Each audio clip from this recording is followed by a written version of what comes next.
Lo spaccato che emerge in provincia relativamente alla minaccia di Cosa Nostra è fondamentalmente riconducibile a una debolezza strutturale nell'ambito militare.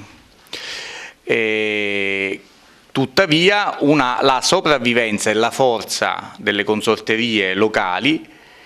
trae linfa vitale sempre e comunque da tutta una serie di ambiti imprenditoriali che ben si prestano a venire incontro alle esigenze delle mafie, esigenze di natura economica ma anche esigenze di natura logistica, e quindi fino a quando ci sarà questo forte ambito economico-finanziario la comunità criminale sarà prospera e soprattutto farà adepti.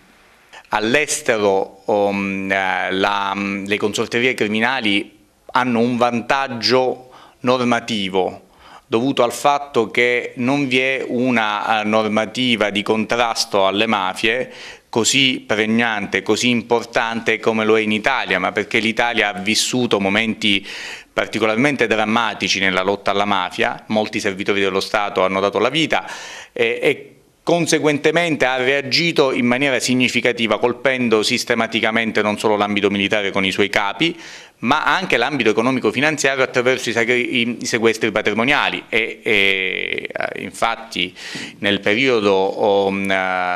che riguarda appunto il semestre di riferimento ci sono stati importanti sequestri patrimoniali della Guardia di Finanza ma anche della Direzione Investigativa Antimafia. Ecco, facendo una fotografia, qual è il paese che nella nostra provincia ha più alta densità mafiosa, tra Palma, Favara o magari qualcun altro?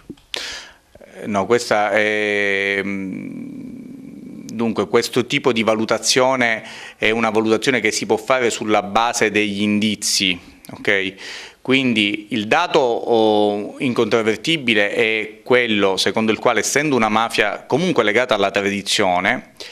i contesti territoriali serviti da minor mobilità e quindi quelli dell'entroterra sicuramente hanno una mafia capace di esprimere un ambito identitario più forte.